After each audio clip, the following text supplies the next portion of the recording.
जय हिंद दोस्तों, चलिए स्टार्ट करते हैं अपने पहले कॉन्सेप्ट के साथ, जिसका नाम है pricing and valuation of future and forwards.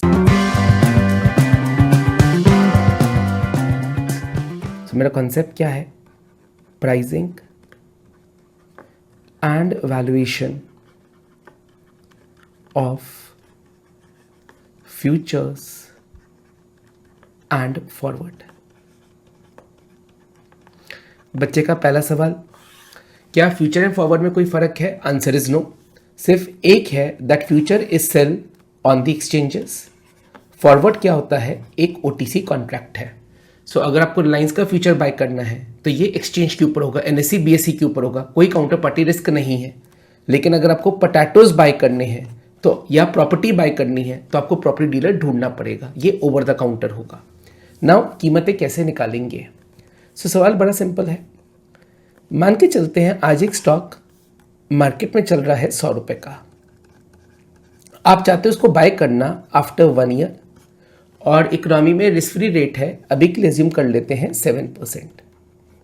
Now what should be the price after 1 year? अभी मार्केट में ये चीज़ 100 रुपए की बिक रही है, आप इसे खरीदना चाहते हो आज से 1 साल बाद, क्या कीमत होनी चाहिए? इसे कंपाउंड करोगे, डिस्काउंट करोगे? तो बच्चे ने कहा मैं इसको उठा के क्या कर दूंगा, कंपाउंड कर दूंगा। तो इसकी कीमत कितने रुपए होनी चाहिए? सो मान के चलते स्टॉक का नाम रिलायंस है, तो बच्चे ने कहा इसका कीमत होना चाहिए 107 रुपये।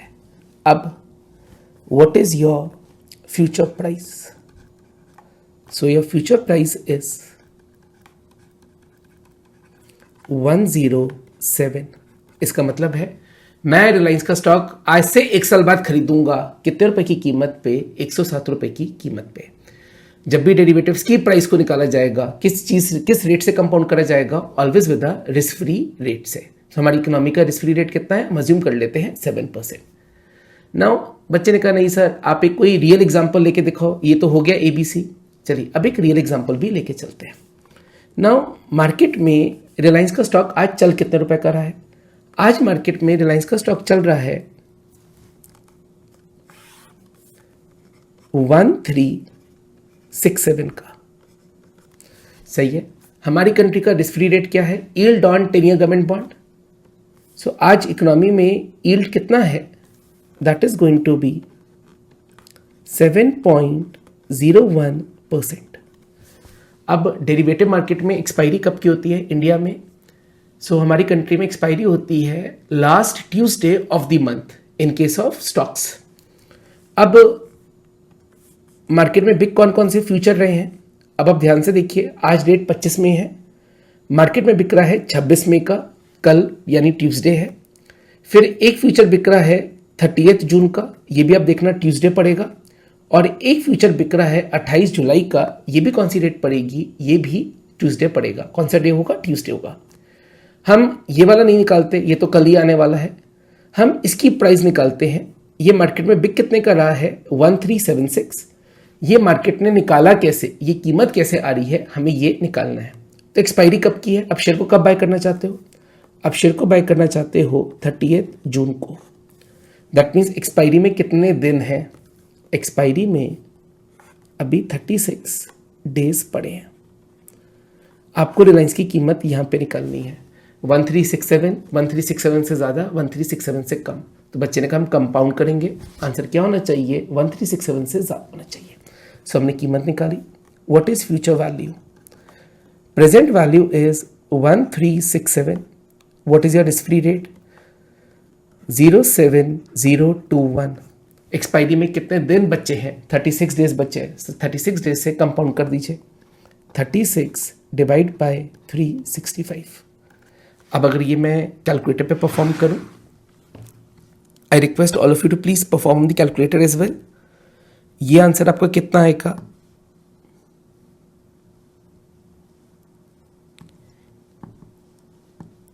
ये आंसर आपका आएगा 1376.18। 1376.18। मोटा माटी देखिए, क्या मार्केट में इसी कीमत पे बिक रहा है? Answer is yes.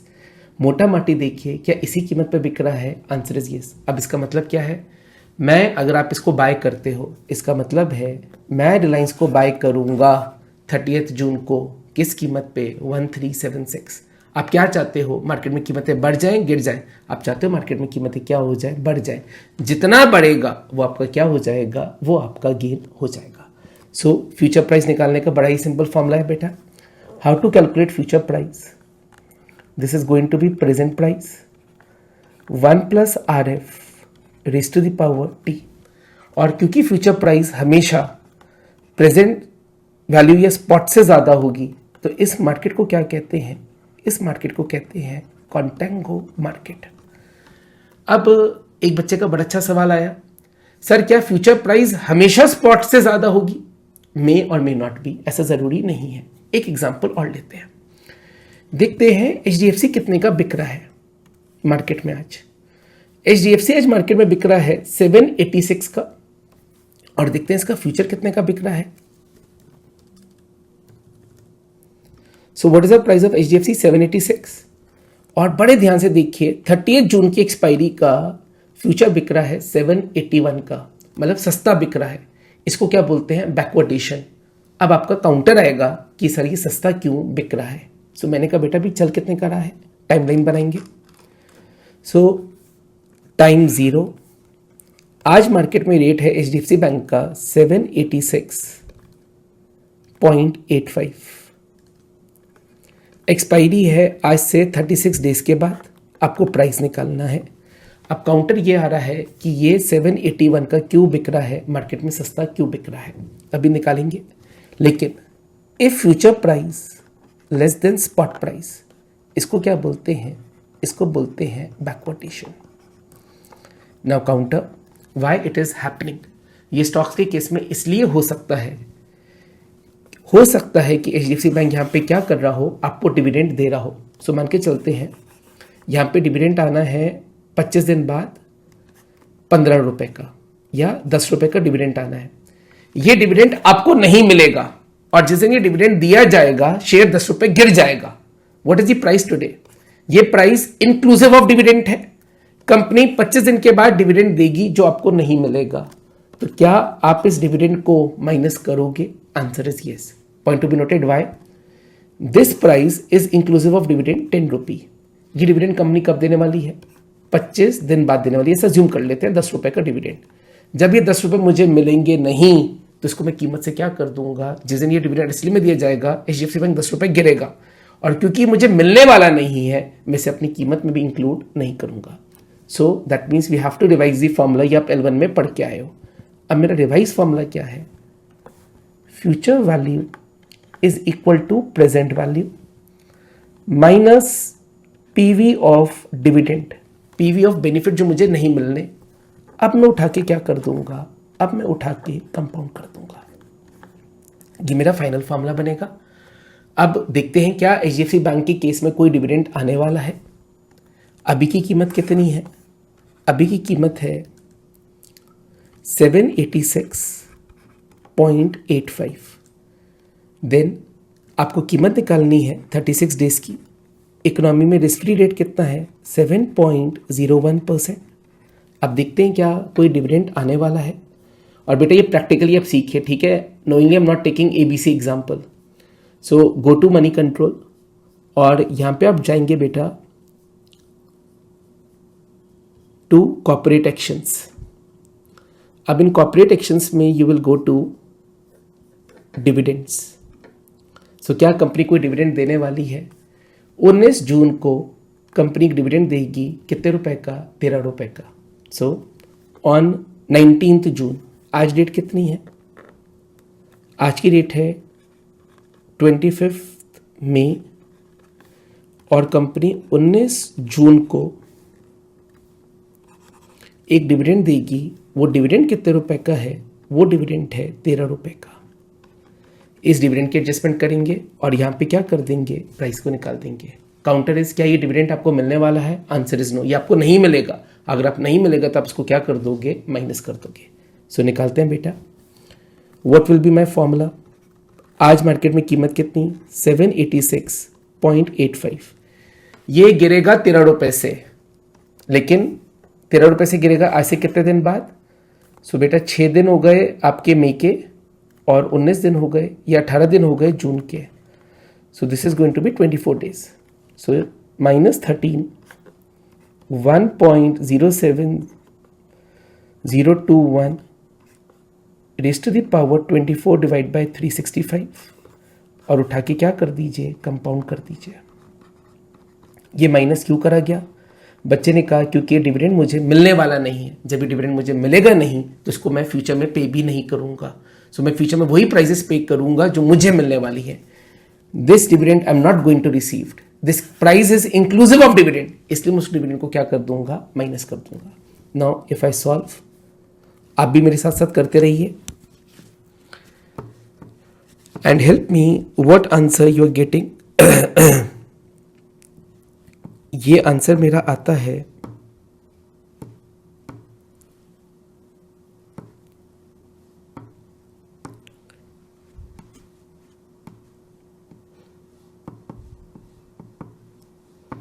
ये आंसर आता है 779.10. और चेक करके बताइए, मार्केट में बिक रहा है 781 का, हमारा आंसर है 779. आर वी गेटिंग मोटा माटी close answers? Answer is yes. Is it less than the spot? Is it less than the spot? Yes. इस केस को क्या बोलते हैं? इस केस को बोलते हैं कॉन्टेंगो. सॉरी, इस केस को बोलते हैं बैकवर्डेशन. सो बैकवर्डेशन भी पॉसिबल है और कॉन्टेंगो भी पॉसिबल है. मेजॉरिटी ऑफ द केसेस में क्या होगा? मेजॉरिटी ऑफ द केसेस में हमेशा वो कॉन्टेंगो होगा. कॉन्टेंगो का मतलब फ्यूचर प्राइस ज़्यादा होगी, लेकिन अगर फ्यूचर प्राइस कम है बिकॉज ऑफ डिविडेंड तो उसको क्या बोल देते हैं? बैकवर्डेशन. अब मेरा आपसे बहुत अच्छा सवाल है, एक लॉजिकल सवाल है. अब हमें निकालना है वैल्यू. वैल्यू का मतलब होता है गेन एंड लॉस. सो मान के चलते हैं आज स्टॉक चल रहा था 100 रुपये का, इकोनॉमी में रिस्क फ्री रेट था 7%, और बात हो रही है 1 साल की. तो आपने कहा ये शेयर में कितने रुपए का बाय करूंगा? 107 का. Now what you want by the expiry? Share बढ़ जाए या शेयर गिर जाए? तो बच्चा कहता है अगर मैं बाय कर रहा हूं, मैंने कीमत फिक्स करी, I will buy at 107, what I want by the end of year 1 share price to increase, और मार्केट में जितना बढ़ेगा वो आपका गेन है. तो बच्चे ने कहा सर अगर शेयर यहां पे 110 का हो गया तो मैंने कितने रुपए कमा लिए? 3 रुपए कमा लिए. अब मैं आपसे बहुत अच्छा सवाल पूछूंगा, लॉजिकली आंसर करिएगा. मान के चलिए 7 महीने बाद या 8 महीने बाद शेयर की कीमत हो गई 110. अभी तो इस वाले केस में शेयर की कीमत 110 कब हुई थी? 1 साल बाद. एक और केस ले रहा हूं जहां पे शेयर की कीमत हो गई 110 8वें महीने. Your profit would be 3, more than 3, less than 3. Profit 3 का है, 3 से ज्यादा का है या 3 से कम है. शेयर जल्दी भाग चुका है. अगर जल्दी भाग चुका है, पहले वाले केस में 1 साल बाद भागा था, अब 8 महीने में 110 का हो गया, जो भी वैल्यू होगी that has to be more than 3. अब हमें उस वैल्यू को क्या करना है? निकालना है. सो गेन एंड लॉसेस को क्या बोलते हैं बेटा? Gain and losses are known as value. Assuming that on 8th month share की प्राइस हो गई है 110, व्हाट इज द वैल्यू? करें कंप्यूट. चलिए. सो मैंने कहा आप शेयर को कितने पे खरीदोगे? आपने कहा मैं 1 साल बाद खरीदूंगा 107 रुपए पे. This is your cost that you have to pay. On 8th month the price is 110. What is the value? So बच्चे ने कहा my value is cost price, selling price minus cost price to be paid. आपने कहा आप अपने share को बेच रहे हो आज मार्केट में, आज मार्केट में बेचोगे तो आपको कितने रुपए मिलने जाएंगे? 110 minus what you have to pay? You have to pay 107, but this 107 you have to pay after 4 month. ये पैसा आपको देना है 107 रुपए आज से 4 महीने बाद. उस 107 की आज की वैल्यू कितनी है? उस 107 का आज का वैल्यू कितना है? तो बच्चे ने कहा उस 107 का आज का वैल्यू है, हमारा रिस्क फ्री रेट था 7%, अगर मैं डिस्काउंट कर दूं 4 महीने से, सो what will be my value?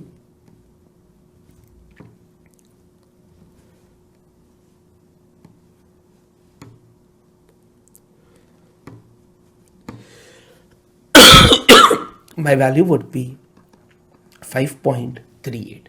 तो मेरा गेन कितने रुपए का, मेरा गेन है 5.38 का। सो मैं एक बार फिर से रिपीट करना चाहता हूँ, ये शेयर अगर यहाँ पे 110 का होता तो आपकी वैल्यू कितनी थी, 3 रुपए की। यही शेयर 8वें महीने 110 रुपए का हो गया है तो आपका गेन कितने रुपए का है, that is going to be 5.38। ठीक है, चलिए। So with this what we covered, हमने निकाला how to find out price, how to find out gain और how to find out value. Value का मतलब क्या था, गेन एंड लॉस। सो एक बार मैं दोनों चीजें लिखवाना चाहता हूं। फॉर्मूला मैंने प्राइस का क्या लिखवाया, मैंने फॉर्मूला लिखवाया प्राइस का, future value equal to present value minus present value of benefit which you won't receive. इसको उठा के कंपाउंड कर दीजिए, 1 + RF raised to the power T। What is the formula of value, value का formula होता है spot minus cost to be paid minus PV of cost to be paid. ये आपका फॉर्मूला है। अब हम थोड़ी सी डिफिकल्टी लेवल को और बढ़ाएंगे और आपको खुद आंसर करना है। ठीक है, सो एक बार करते हैं एक सवाल। एक सवाल मेरे पास ये है, you have to calculate the price of a forward contract on a stock. आपको प्राइस निकालना है, आज से 100 दिन बाद का। मार्केट में अभी कीमत है 30 रुपए की। कंपनी डिविडेंड देगी 0.4 का 15 दिन में, 0.4 का 85 डेज में एंड 0.5 का 175 डेज में। Risk free rate is 5%। So you have to calculate price. So timeline बनाइए। सो बच्चे ने कहा टाइमलाइन कितने दिनों की बनेगी, टाइमलाइन बनेगा 100 दिनों का। And we are only going to capture those events which are going to happen in this 100 days. Market में शेयर अभी कितने का, मार्केट में अभी शेयर है $30 का। चलिए, very good. Company will give a dividend of 0.4 in 15 days. Company will give a dividend of 0.4 in 85 days.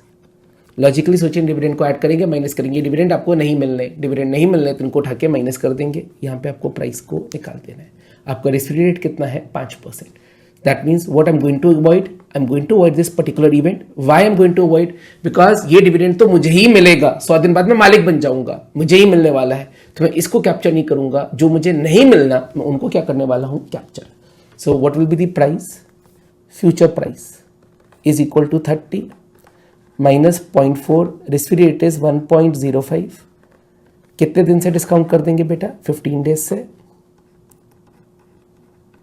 Next 0.5 again will discount for 85 days and उठा के कंपाउंड कितने दिनों से कर देंगे, फॉर 100 डेज। उठा के कंपाउंड कितने दिनों से कर देंगे, 100 days. I request please solve this. 0.4 sorry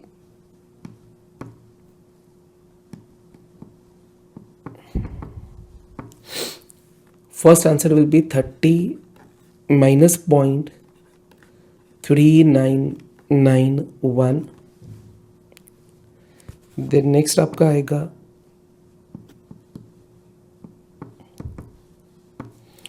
minus 0.39548, 1.05 compound for 100 days and solve.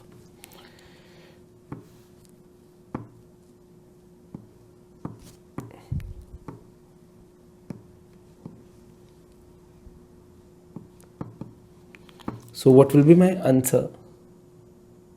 My answer would be 29.598. Now help me, is it more than spot, less than spot? Spot 30 का चल रहा था. Is it more than spot, less than spot, less than spot? इसको क्या बोलते थे? इसको बोलते थे backwardation. इसको क्या बोलते थे? backwardation. I'm going to buy this stock after 100 days. At what price? 29.598. चलिए एक पार्ट और करते हैं. Calculate the value after 60 days. The value of the stock is $36. पिछले वाले केस को कंटिन्यू कर रहा है और आपको बता रहा है आपको वैल्यू निकालनी है। वैल्यू का मतलब गेन एंड लॉस। वापस से बनाइए टाइमलाइन। आपकी टाइमलाइन क्या थी, एक इवेंट हो रहा था 15 दिन पे, एक इवेंट हो रहा था 85 डे पे, एक इवेंट हो रहा था 100 डे पे। आपने कहा आई विल बाय एट 29.598, यहाँ पे आपको एक डिविडेंड मिलना है 0.4 का, ठीक है। Now 60 days has been passed, value of a stock is $36। अब 60 दिन हो चुके हैं, स्टॉक की कीमत हो गई है $36। आपको क्या कैलकुलेट करना है? अपना गेन एंड लॉस कैलकुलेट करना है। अब ये थोड़ा सा मुश्किल है। ये थोड़ा सा मुश्किल क्यों है? क्योंकि शेयर की कीमत हो गई है 36, आपको खरीदना है 29 पे, इस डिविडेंड की भी एडजस्टमेंट करनी है और गेन एंड लॉस को निकालना है। अब इसको मैं एक और तरीके से करूंगा, ठीक है। चलिए एक बार रिवाइज करते हैं। What is my first time line? I am going to buy the stock after 100 days at what price? 29.598। आज 68 डे पे 36 हो गया है, गेन होगा लॉस होगा, you will be at profit. चलिए निकालते हैं बेटा। मान के चलते हैं आज नए, अगर ये क्वेश्चन बिल्कुल नया दिया होता कि आज की कीमत है 36 और 85th डे पे डिविडेंड मिलेगा 0.4 का, सो what will be the new price after 100 days? हमें न्यू प्राइस निकालनी है। सो बच्चे ने कहा बड़ा सिंपल है, न्यू प्राइस अब कितना होगा? 36 माइनस 0.4, इस डिविडेंड को माइनस करूंगा, डिस्काउंट कितने दिनों से करूंगा? 25 दिन, डिस्काउंट करा 25 दिन और उठा के कंपाउंड कर दिया कितने दिनों से? 40 दिनों से। आपने न्यू प्राइस एक बार निकाल दी। सो इफ आई कैलकुलेट,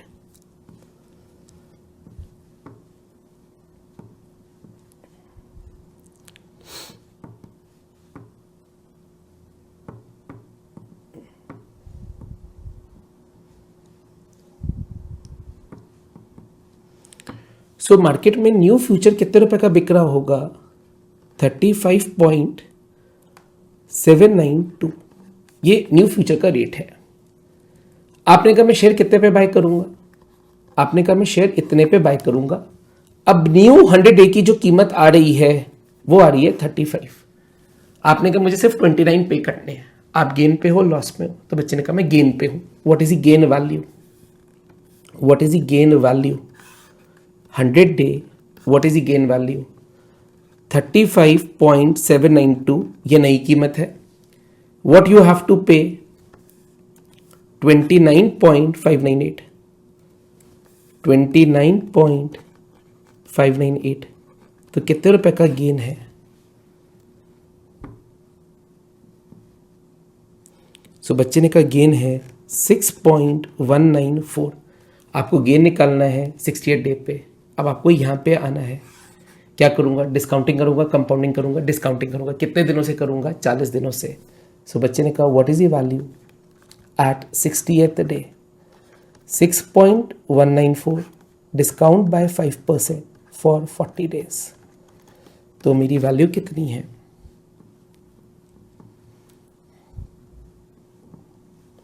मेरी वैल्यू है 6.16। So point to be noted. ये मैंने कैसे करा? बड़ा ही सिंपल तरीका, मैं एक बार फिर से रिवाइज करता हूँ। मैंने इसको मल्टीपल पार्ट्स में डिवाइड करा। मैंने कहा मैं शेयर कितने रुपए पे खरीदूंगा? मैं शेयर खरीदूंगा 29.598 पे, ये मेरा पहला पार्ट था। दूसरा क्वेश्चन कहता है 60 डेज पास हो गए हैं, आप न्यू 100 डे पे प्राइस निकालो। मेरा न्यू 100 डे पे प्राइस आता है 35, मुझे पे कितना करना है इस दिन पे? 29। तो मेरा गेन कितने रुपए का हो गया? मेरा गेन हो गया 6.194। मुझे गेन की वैल्यू यहाँ पे निकालनी है। कितने दिन से डिस्काउंट कर दूंगा? I am going to discount by 40 days. So point to be noted. आपको कितनी टाइमलाइन बनानी है? आपको 3 टाइमलाइन बनानी है। यहाँ पे आपने कीमत कितने रुपए की निकाली? 29 की। Next, based upon the new data, what is the new price? 35। You have to pay 29। What is the gain? 6.194। ये गेन होगा 100th डे पे। What is the value of this gain at 68th day? बच्चे ने कहा कितने दिन से discounting कर दूंगा? 40 डे से डिस्काउंटिंग करूंगा। ठीक है। सो एक बार मैं रिवाइज कराता हूँ ये मैंने कैसे करा। समरी बना लेते हैं। सबसे पहले आपने क्या करा? आपको ये डेटा गिवन था, ये था, ये डेटा गिवन था। यहाँ पे लिखा हुआ था 30, यहाँ पे लिखा हुआ था 0.4, यहाँ पे लिखा हुआ था 0.4। आपने कहा मैं कितने पे बाय करूँगा? 29.598। This is your timeline number 1। mean I have to pay after 100th day 29.598 and I'm going to buy the stock. Then new data था 60, 85, ये हो गया है 36, ये हो गया है 0.4. सो बच्चे ने कहा if I calculate new price that is going to be 35.792. मुझे पे सिर्फ इतना करना है और शेयर की कीमत इतने की हो गई है, गेन में हो लॉस में हो. सो बच्चे ने कहा I am at a gain at 100th day. मैंने कहा कितने रुपए? कहा 6.194. What is a gain at 60th day? More और लेस. तो बच्चे ने कहा डिस्काउंटिंग करेंगे by 40 days. What is the value of gain? That is going to be 6.16. So अगर आप जब श्वेजर का ये सॉल्यूशन देखेंगे तो श्वेजर क्या करता है, श्वेजर एक ही के अंदर सब कुछ कर देता है. लेकिन मैं क्या कर रहा हूँ, 3 टाइमलाइन बनाऊंगा. जितना ज़्यादा क्वेश्चन को ब्रेक करोगे उतना ज़्यादा आपके लिए आसान हो जाएगा. अब एक बच्चे का बड़ा ही लॉजिकल सवाल आता है, सर हमने पढ़ा हुआ है निफ्टी और हमने पढ़ा हुआ है बैंक निफ्टी. सो एक बार देखते हैं निफ्टी. क्या मार्केट में निफ्टी के फ्यूचर्स भी बिकते हैं? Answer is yes. क्या मार्केट में बैंक निफ्टी के फ्यूचर्स भी बिकते हैं? Answer is yes. ना counter is how to find out their prices. For example आज निफ्टी का लेवल है 24,031 और निफ्टी का फ्यूचर बिक रहा है मार्केट में 24,155.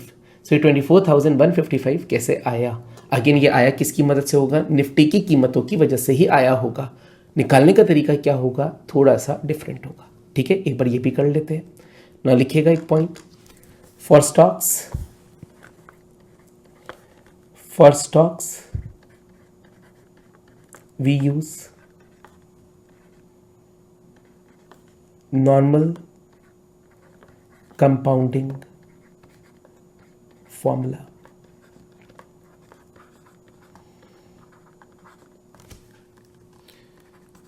नॉर्मल कंपाउंडिंग फॉर्मूला मेरा क्या है? Future value equal to present value minus present value of benefit और dividend.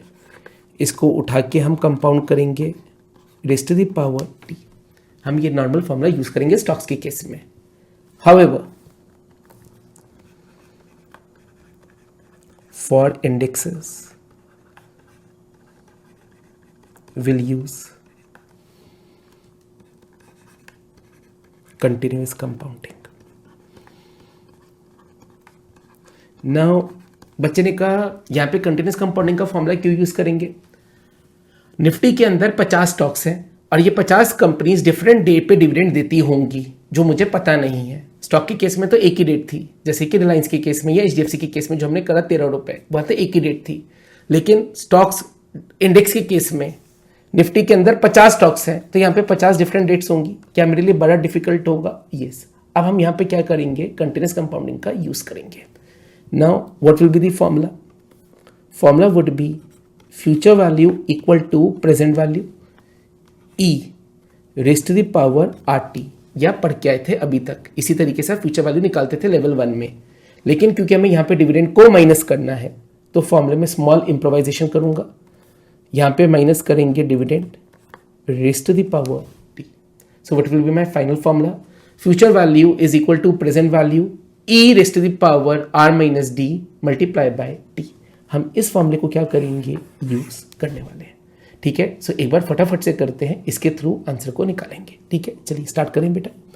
Now my first question is आपकी कंट्री का what is risk free rate?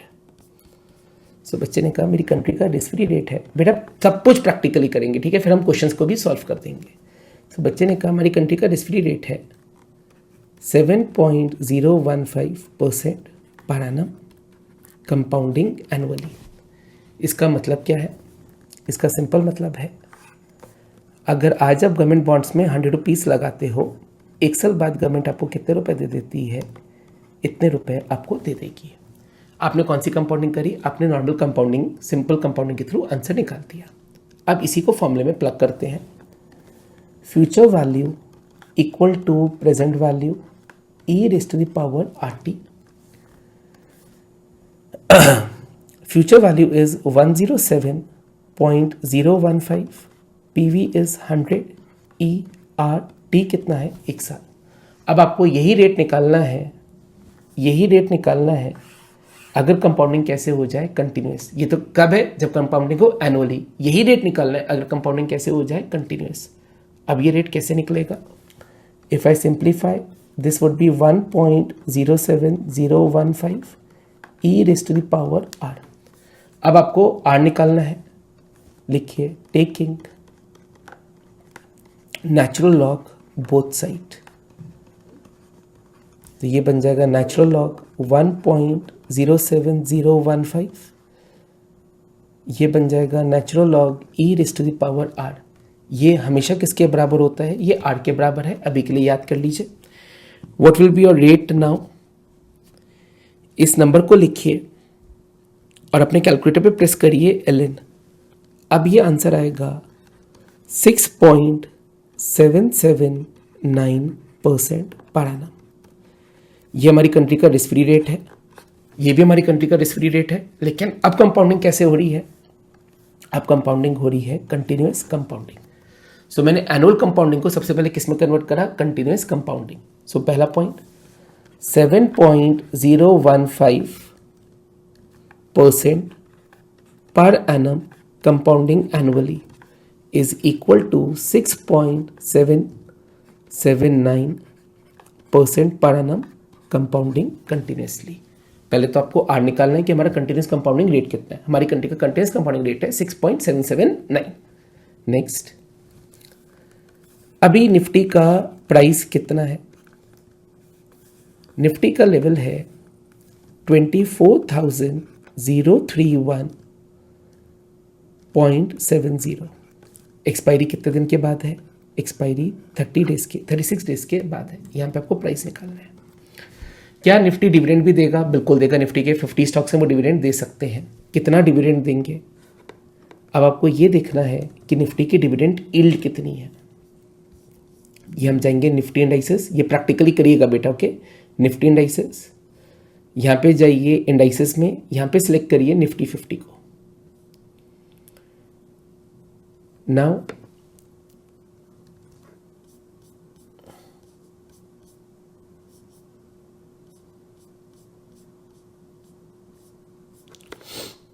Now if I go to this fact sheet, check करिए निफ्टी का dividend yield कितना है। Nifty का dividend yield है 1.3। इसका मतलब क्या है? अगर निफ्टी 100 रुपये चल रहा है तो टोटल डिविडेंड एक साल के अंदर कितने रुपए का आएगा? 1.3 रुपीज़ का डिविडेंड आएगा। What is dividend yield? Dividend yield is, यहाँ पे लिख लेते हैं, डिविडेंड यील्ड है 1.3%। अब ये पैसा आपको नहीं मिलने वाला, ये तो आपको नहीं मिलेगा, ये तो एग्जिस्टिंग निफ्टी के होल्डर्स को मिलेगा। What is the price? Simple है, future value equal to present value ERT। यहाँ पे डिविडेंड यील्ड को क्या कर देंगे? Minus. What is the current price? 24,031.70 E। Continuous compounding rate कितना है? कंटिन्यूस कंपाउंडिंग रेट है 0.06779। डिविडेंड यील्ड है 0.013। टाइम पीरियड है 36/365। इसे सॉल्व कर दीजिए। नाउ इफ आई सॉल्व,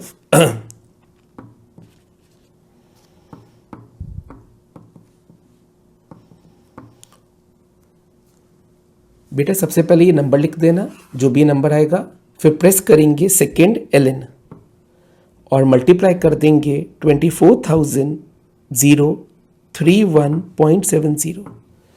ये आंसर आता है 24,161.94। 24,161.94। देखते हैं मार्केट में कितने का बिक रहा है। मार्केट में बिक रहा है 24,155। 24,155।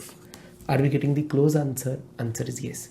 सो point to be noted, indexes के केस में क्या यूज़ करा जाता है? कंटिन्यूस कंपाउंडिंग को यूज़ करा जाता है। और स्टॉक्स के केस में क्या यूज़ करा जाता है? नॉर्मल कंपाउंडिंग को यूज़ करा जाता है। सो एक समरी लास्ट लिखेंगे बेटा। अगर आपके पास स्टॉक्स है, how to calculate future value? Present value minus present value of benefit 1 plus R F raise to the power T. अगर आपके पास निफ्टी है, निफ्टी के केस में क्या करेंगे, future value is equal to present value E R minus D into T. अब बच्चा गलती क्या करता है, वो सोचता है ये आर और ये आर बिल्कुल सेम है ना, ये आर है कंपाउंडिंग एनुअली वाला, इसको पहले किस में कन्वर्ट करेंगे, कंटिन्यूस कंपाउंडिंग, और फिर यहाँ पे इसको क्या करेंगे, यूज करेंगे। और आप हमेशा मार्केट में देखोगे ये फॉर्मूले बिल्कुल क्या होते हैं, ये फॉर्मूले बिल्कुल एप्लीकेबल है। एक सवाल इंडेक्स पे भी खुद करें बेटा, आप खुद सॉल्व करोगे, ठीक है। चलिए करते एक सवाल। आपको करना क्या है, अपने पीडीएफ पे आ जाते हैं। S&P 500 का वैल्यू है 1140, रिस्क फ्री रेट है 4.6, यील्ड है 2.1। इन्होंने ये आपको कंटिन्यूस कंपाउंडिंग रेट करके दे दिया है और पेपर में हमेशा करके देगा। कंटिन्यूस डिविडेंड यील्ड है 2.1। आपको 140 डे की प्राइस निकालनी है, ठीक है, आपको 140 डे का प्राइस निकालना है, सिंपल है। चलिए टाइमलाइन बनाएंगे बेटा। Now what you have to calculate, आप खड़े हो टाइम जीरो पे, आपको 140 डे का प्राइस निकालना है। What is the risk free rate, continuous compounding 4.6। What is your dividend yield 2.1। अभी S&P चल कितना रहा है 1140। So what will be the future price, present E R है इतना, डिविडेंड है इतना, मल्टीप्लाई कर दीजिए 140 by 365। Now please solve. If I solve, what answer I'm going to get?